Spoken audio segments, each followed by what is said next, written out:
And welcome back to Habs Unfiltered, episode 424. I'm your host, Blain, and I'm joined again by my co-host, Matt Smith. Good evening.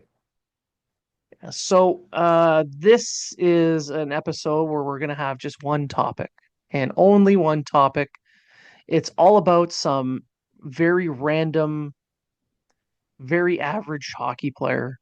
We felt, let's just shoot the breeze on this one. People may not know who this player is because he's just so average. His name is Lane Hutson.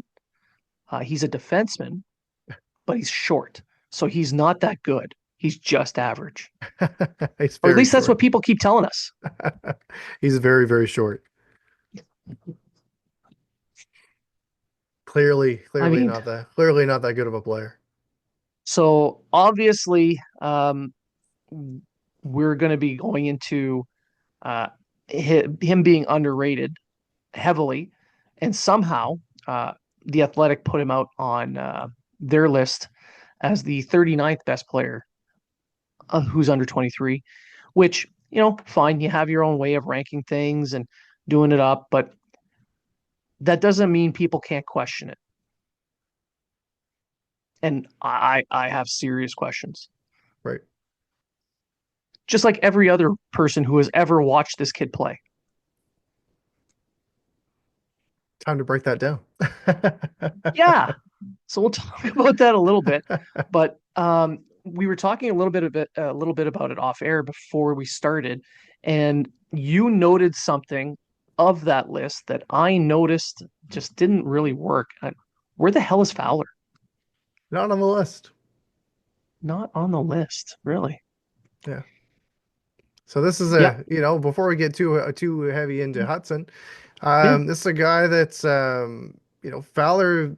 He looks to be a future number one goalie, or at least a 1A, 1B type goalie in the league. And 13, 3-1, 928 save, four shutouts, 1.83 goals against. Boston College. He's just playing incredible. Yep. How he's not on this list, I really have no idea. But going through the list, there's some questions. Well, I There's mean, definitely some questions.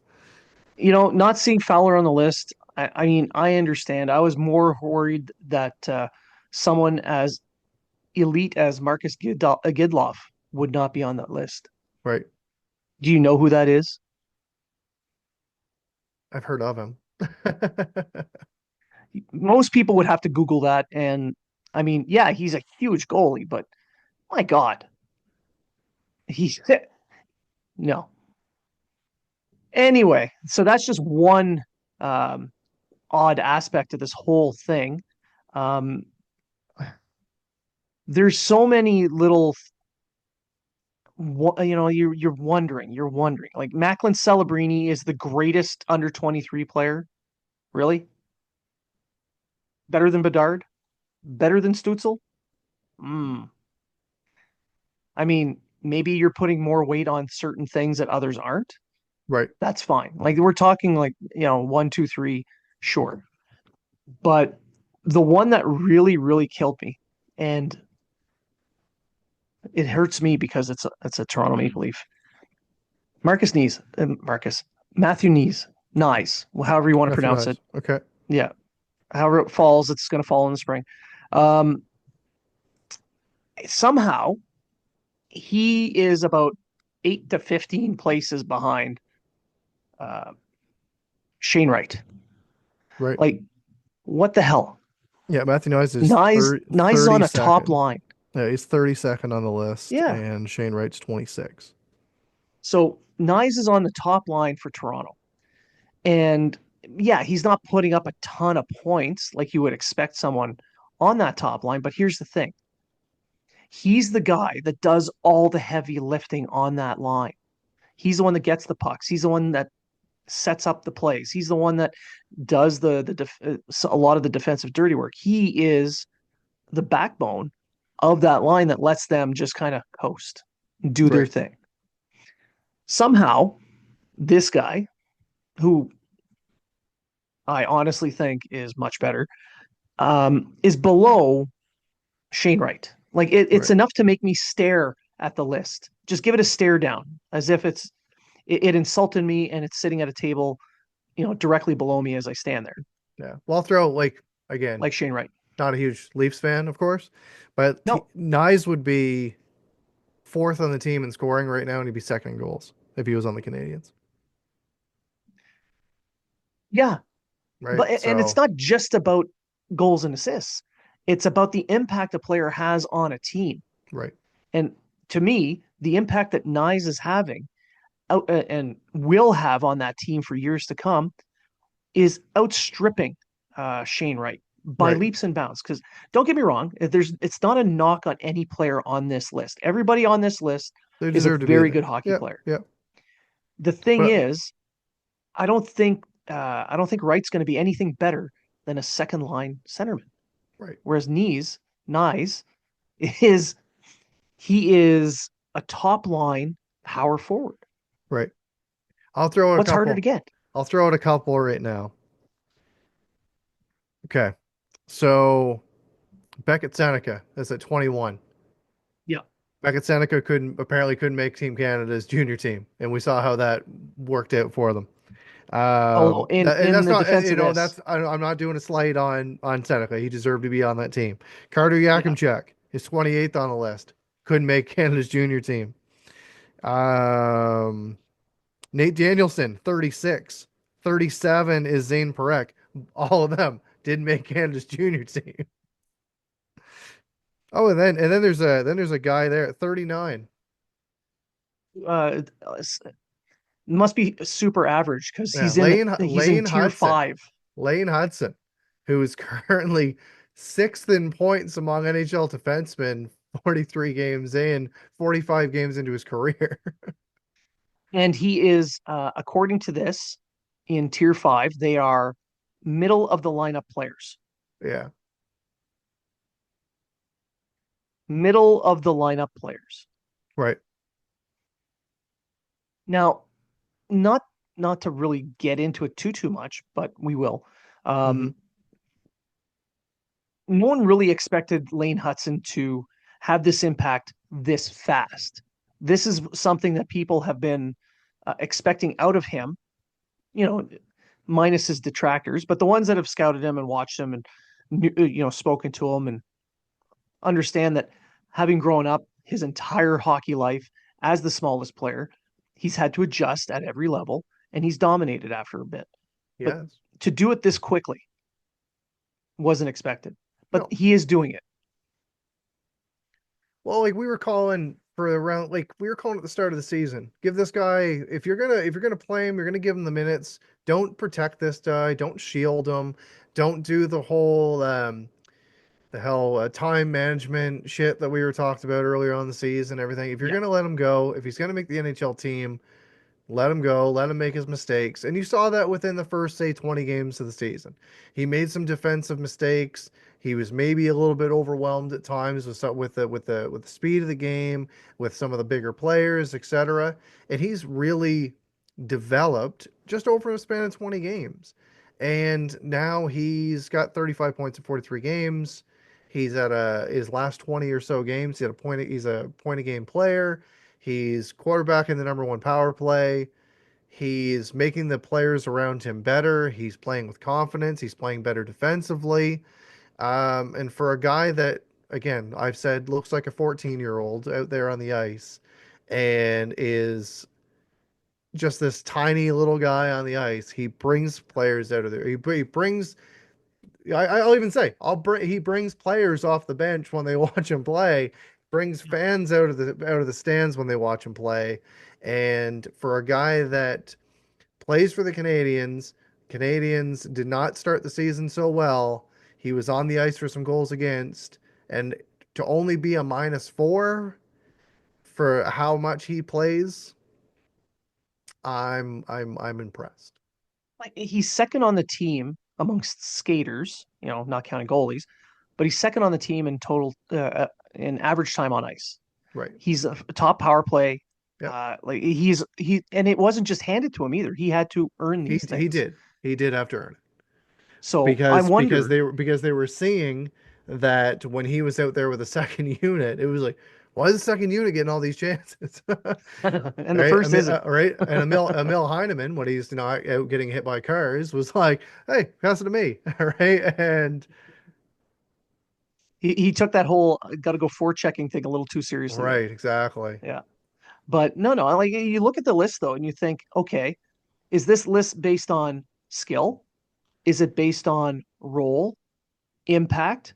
It doesn't look like it. It looks like it was based on height and, so it's old scouting reports. so apparently it's supposed to be who he believes is going to be who's going to have the best pro career. Career. Sure. Okay. Yeah, So again, Shane Wright is at 26. And Matthew I get, Nyes I get that. is in the 30s. Yeah, yeah, Ryan Leonard is 38th. yeah. Ryan This, Leonard, yeah. this kid is going to be a hell of a player for Washington. I'll say this: Zane Perek, Cole Hutson is 95.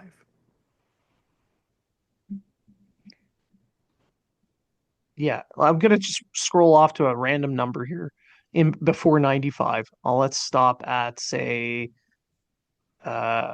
69. Okay. Yegor Zavarigan, Mm-hmm. a Philly uh, goaltender. Is he going to be a starting goalie? Hard to say. We, right? So how is it that he is above Cole Hutson, who's, maybe a second pairing guy, could possibly be a top, depending on the team that he ends up playing with for most of his career. Like, I get it. You're doing a projection. That's what scouting is. But at the same time, you have to be able to take in new information Right. and then update your view. And from what I've been reading and what I've been seeing, it doesn't seem like there's much of an evolution in the views on these players. It just seems like it's an old list and it was just slapped a couple extra names in there because there was a new draft class. Right.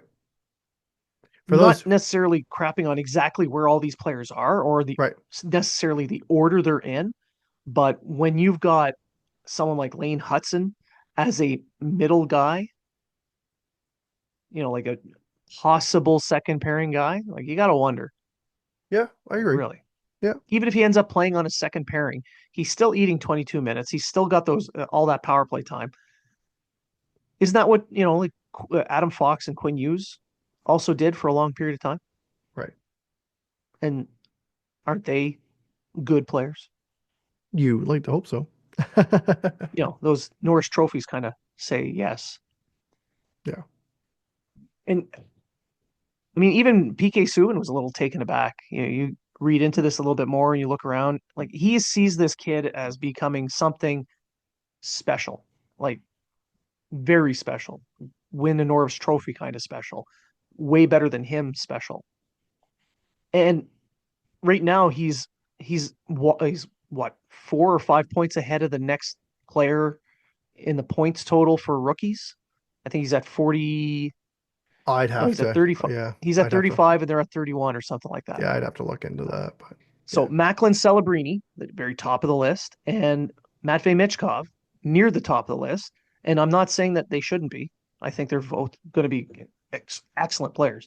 yeah, But he's outscoring them, and he's a defenseman on a team that's not making the playoffs right, or is at least fighting for the playoffs, right, whereas they're on shit teams. I mean, you got to update your views a bit. right. It'll be That's my interesting to problem with see, it'll this. be yeah, it'll be interesting to see kind of what comes of this. Um, everyone's entitled to their opinion. It is what it is, right? Oh, Everyone's entitled to their 100%. opinion. It's there are some names on the list that you're kind of like, Yeah. I like think I'll Eric throw, Macramella, he was on TSN the other day, and he said it best. He said, apparently, Promin's like, yeah, he could still be a top could still be a top four defenseman in air quotes. And he said, well, I guess he could be right if he drops from being a top pairing. Right. Well, like Like that, some pretty people much were it right there. saying that he was, he was he couldn't defend at the NHL level. He's That he defending now. right that he was only going to be a power play guy. He was going to be more of a specialist. And that has been so far from the truth. Now, Eric Engels did something good. He put out a tweet, a good one too. He highlighted the first 23 games of the season where Hudson had 13 points, but he was like a negative 15 or something. Right. And game 24 and on, he's got 24 points. So he's almost a point per game player in that time. Yeah. And he's a +9. Now, plus minus does not really say much, but when you have such a vast switch, like Right. that's almost 30 goal difference there. Yeah. He clearly learned he was learning how to defend earlier on, adjusted, and is now defending well. I'm not Yeah. saying he's going to be the best defenseman ever, but he can defend, and he Well, adjusted in well, I just season. um we talked about his assist streak later Yeah. earlier on in the season, and with his assist streak back to 5 games with the Utah game. Be the second rookie defenseman with a 3 assist game in the past 30 years, joining Rafael Diaz in December of 2011.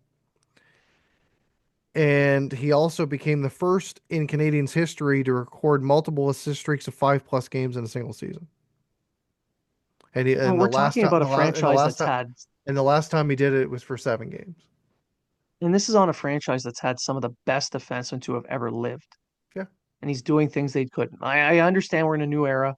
Um, the game is a But little we can make different. that argument. You know what? Yeah. I'm not gonna downplay what you just said. I'm actually gonna say you prorate that to the older days when scoring was at a premium, when it was like, hey, what's the over under on this? Is it 5 or 6 goals? No, it's fucking 11, right? Because you were seeing a lot of 8-5 games and 6-1 games, whatever. You saw that. We're talking about the league. We're talking about the history of the league. We're talking about when the goalie's pads look like you were wearing a fucking phone book on your arm. Oh, for those that wonder, a phone book used to be a thing that you would look up phone numbers in, and it was by the phone, and the phone attached to the wall, and it wasn't something that you carried in your pocket. And for those who don't know what a book is that thing that is on the Kindle. It was all writing, but it was made out of paper and Yeah, stacked together and yeah, bound in leather or plastic. right. We're old. We just lost a bunch of people. They're like, what God, we're so old. the But I mean, this is a kid who's he's already a star in the NHL. He He's is. a budding all-star, a Yeah, superstar in this league. And if he's leading the way in the Calder right now, I would say he's the leader in the Calder race. I would He's say definitely so. in the I would discussion. say so. I would say right now there's 4 people, in my opinion, that are in contention, serious contention. Yeah. Um, Mitchkov, Celebrini, Hudson, and Dustin Wolf. Yeah. Yeah, I would say that. Yeah, for sure. And those two of those guys were guaranteed to be in the race. Like everybody Yes, expected that. yes, yes. Now, you look at that list in the top three, it's skaters, one's a goalie. We'll just pretend the goalie's not going to win because Right, he's probably not, just because he's a goalie. right, right. But you have a defenseman who's outscoring those top offensive forwards Yes, and playing well defensively. I think that'll matter. But right, you think about it, if he does win, if, and it's a big if yet, if he wins that Calder, he'd be the first one since Ken Dryden for the Canadiens. right. And I think the last one that was close was Gallagher, Yeah, Huberto won it that year. was he nominated? Was he in the nomination there, the top three? I I think he finished second. Yeah. Yeah, Well, it's right there. I think I'd have to look it up, but I'm pretty sure he Now I need was. to know. Now I need to know. I'm pretty sure that that year he was um second in Calder voting. Yes, he was. There you go. Yeah. 20 in the 2012 2013 season, he put up 28 points. He was second for the Calder. That was the lockout shortened season. Yes. Yeah. Yep. He was on the all rookie team Yeah, and second in Calder.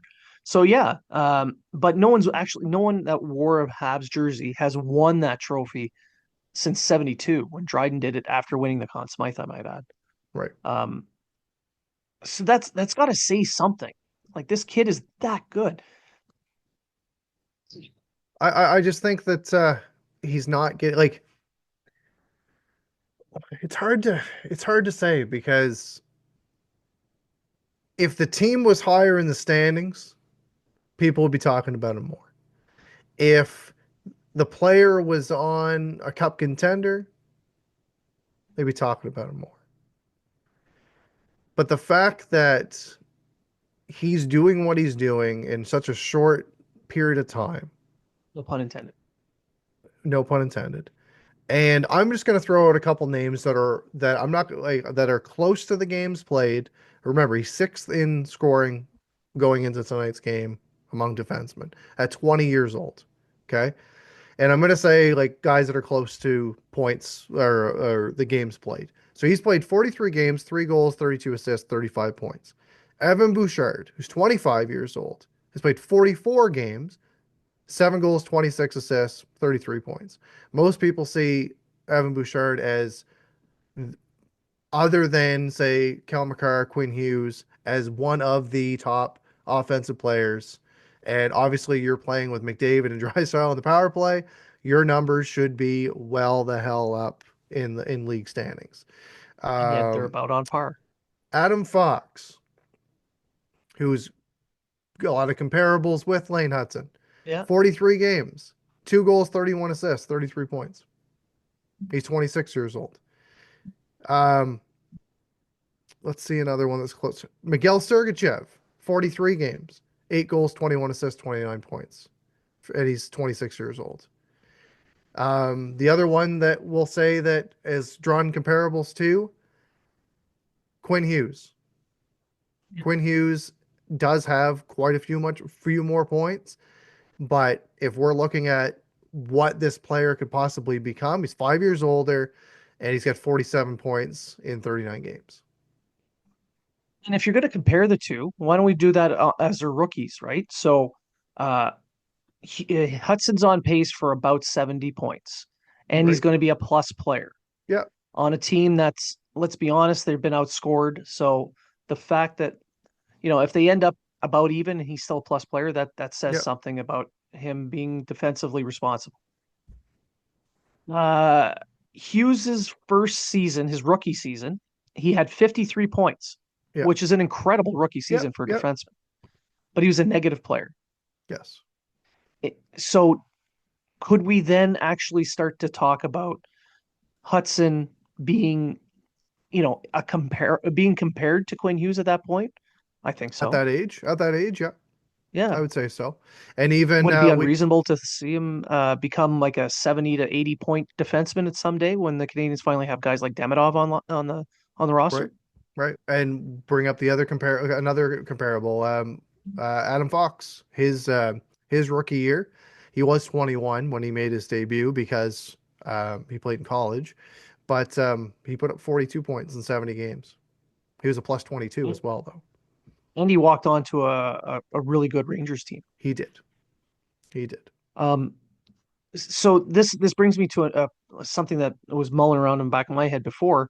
Um, does this change the rebuild plans? Does it accelerate it? Because you got the Four Nations Cup coming up, um, or tournament, or whatever the hell you want to call it. The trade deadline's soon after that. So does his play mean that Hughes is going to be forced to do something? I don't think so. I think it's we still have quite a few days, quite a few games before the trade deadline. If if a move is going to be made, I think it's going to be a Carrier type trade, one that's going to come in, make the team a little bit better as a whole. I don't think you're going to see the Canadians go out there and swing for a big name veteran player to take them over the top, especially if they're in a bubble position still when the time comes. Um, I don't agree with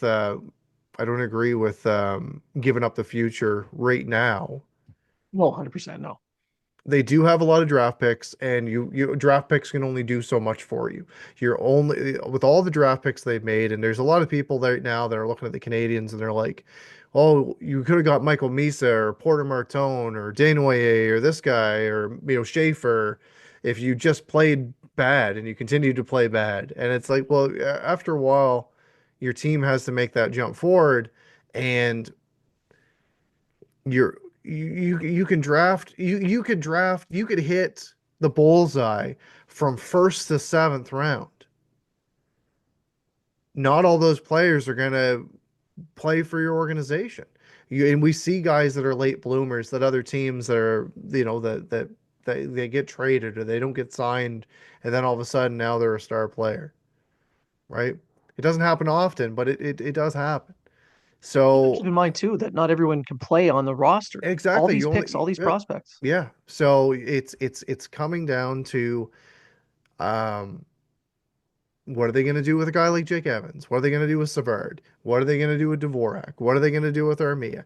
Are they going to keep them as their own rentals? Are they going to Yeah. maybe move them out, bring other people in? Are they going to bring on some contracts, facilitate some deals that way?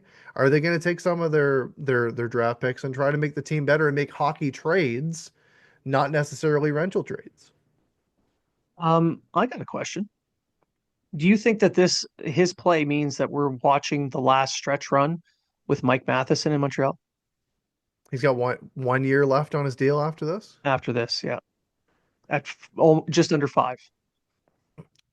I don't. So I would say if he continues down the path that he's on right now, and he continues to lead the team or the defenseman in scoring, he's playing the big minutes. He's number one power play, stays healthy, everything else. I could see the potential that he's dealt at the draft Yeah.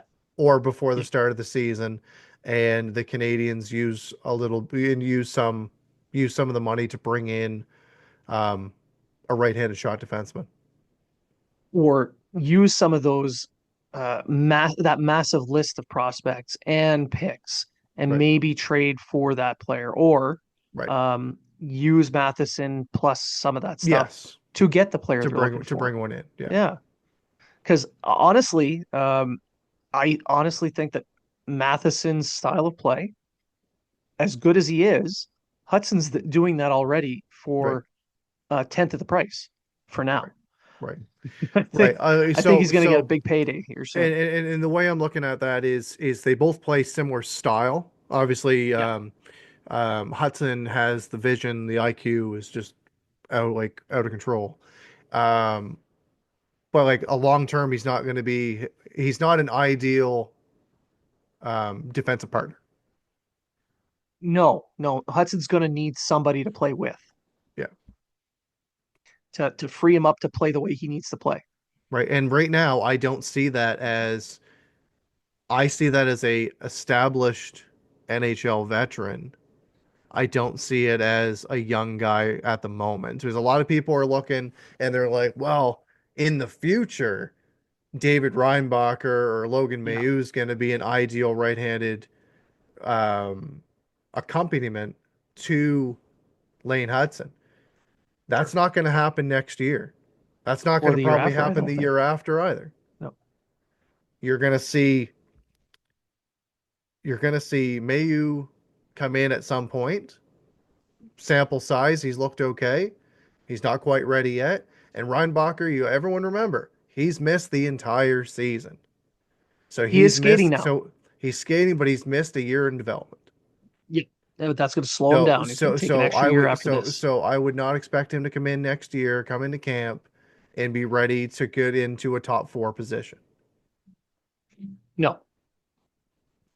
So we'll see what happens with Savard. We'll see what happens with Matheson. We'll see what happens with the off season, I guess. We'll see what happens. Like there's a lot of what ifs. There's the Jake Evans contract. David Savard's coming back or not. I think Dvorak's as good as out. I think Armia could come back in a limited, maybe on a 1 2 year deal, but for half the money that he's making right now because he's kind of put himself into more of a specialist position. He's a good penalty killer, and he's got good chemistry with Jake Evans. Well, to come back to Hutson though, I do think that it's not going to force Hughes to do anything really. I No, agree, but I do think it'll speed things up a bit I, I because I won't even say that with just with Hutson. I'm going to say the team in general. sure, yeah. You also have Patrick Laine, who's only got 1 year left onto his deal. Okay, you've Who, got by the way, loves playing with Hudson exactly, yeah, for but a good reason. you've got Kirby Doc. You've got Kirby Yep, Doc that's played better. yep. You've got Demidov coming in next year. So decisions have to start being made. Are we going to start insulating some of these players? Maybe bring in a veteran or two. Maybe bring in a little bit more skill, or is it going to be we're going to bring in another young player, put him in the top six, see what he's got, etc. Well, that kind of plays into what I was getting at in that I think Hudson will speed things up because he's going to make Montreal more of a destination I can for see, yeah, other yeah, yeah, players. yeah. I can see that. Because you hear what Laine has to say about him. You Yeah, see what he's doing, how he's improving other players and upgrading their numbers, and how fun he is to play with. That's there. yeah, It's ubiquitous amongst all players that are on the team or watch him play. yeah, So will this could lead to somebody finally saying, you know what, I want to play in Montreal because I want to play with that guy. yeah, That's the kind of player he is. That's that's why him being so low on that list, I find weird. yeah. I think they could use a top nine forward with some experience and a Sure, right hand yeah. shot defenseman. Which they can easily do in the summer through some minor trades or even at the draft. Probably pick up a guy, but again, you need some time. Yes. But Demidov coming is going to make a big difference. Yeah. Big difference. Another year for Hudson. I think Yeah. next year he just starts off where he leaves off. So yeah, things are going to improve. I think Hudson is going to speed things up a little bit, not in the way of other players wanting to come. Yeah. So we got a couple minutes left. Did you have anything else that you want to share? Want to throw out the new sponsor info? Yeah, we should. So we are now affiliated with BioSteel. So if you want to go onto the BioSteel site, use code Habs Unfiltered, you get 20% off your purchases. Our friends at No Name Hockey, who've been sticking by us since almost day one, you can go on to their website, nonamehockey.co, purchase any of the equipment on there, use the code HABS10, you'll get 10% off of your custom equipment. Seat Giant, my mistake. Unfiltered 20 gets you 20% off, or 35% off your purchasing fees on that site when you're buying tickets. So yeah, we got three really good sponsors. The BioSteel, I'm really happy with that addition. Yeah. So all right, and that'll do it. I want to thank everyone for tuning in. Be sure to use those codes, buy all kinds of stuff, and remember, if you're talking about it, so are we.